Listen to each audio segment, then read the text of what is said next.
రఘురామకృష్ణంరాజుకి తాను అనుకున్నది జరగకపోతే ఏ విధంగా బిహేవ్ చేస్తాడు, ఏ విధంగా మాట్లాడతాడు అనేది మనం గత వైసీపీ ప్రభుత్వంలో 5 ఏళ్ళు గమనించడం జరిగింది. వైసీపీ ద్వారా ఎంపీగా ఎన్నికై 5 ఏళ్ళు వైసీపీకి వ్యతిరేకంగా పనిచేసి ప్రభుత్వం కూలిపోవడంలో ఆయనది కూడా ఒక పాత్ర అని మనం చెప్పుకోవచ్చు. ఎందుకంటే 5 ఏళ్ళు వైసీపీని విమర్శించడంలోనే ఆయన కాలం గడపడం జరిగింది.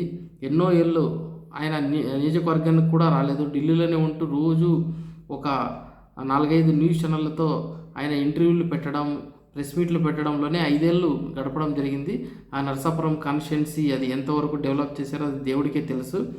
తర్వాత వైసీపీ నుంచి ఎలక్షన్ల టైంలో బయటకు వచ్చి టీడీపీ కండువా కట్టుకొని ఉండి నియోజకవర్గానికి ఎమ్మెల్యే క్యాండిడేట్గా కంటెస్ట్ చేయడం జరిగింది. అందులో నెగ్గాడు కూడా.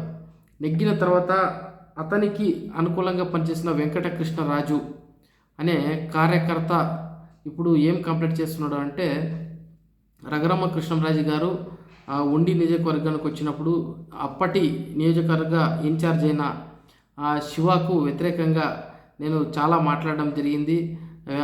రఘురామకృష్ణంరాజు గారికి టికెట్ రావడంలో నా వంతు కూడా కృషి చేయడం జరిగింది. ఆయన గెలవడానికి కూడా నేను కృషి చేశాను. అయితే ఇప్పుడు రఘురామకృష్ణంరాజు గారు నా ఇంటినే కూల్చేద్దామని ట్రై చేస్తున్నాడు అంటూ కూడా ఒక ప్రెస్ మీట్ పెట్టి రఘురామకృష్ణంరాజు గారి పైన తీవ్రస్థాయిలో విరుచుకుపడడం జరిగింది.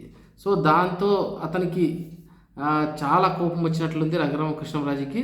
సో ఇమ్మీడియట్గా ఇతన్ని అరెస్ట్ చేయించి అతని ల్యాండ్లో ఉన్న అతని అగ్రికల్చర్ ల్యాండ్లో ఉన్న హౌస్ని పడగొట్టడం జరిగింది. సో అది యాక్చువల్గా వాస్తవం ఏంటంటే, ఆయన వెంకటకృష్ణరాజు అనే ఒక కార్యకర్త ఎవరైతే ఉన్నారో ఆయన తన అగ్రికల్చర్ ల్యాండ్లో హౌస్ను కట్టుకోవడం జరిగింది. అది రూల్స్కి అగెనిస్ట్గా కట్టుకున్నారంటూ కూడా రఘురామకృష్ణంరాజు గారు దాన్ని కూల్చేయడం జరిగింది. సో ఇప్పుడు రఘురామకృష్ణంరాజు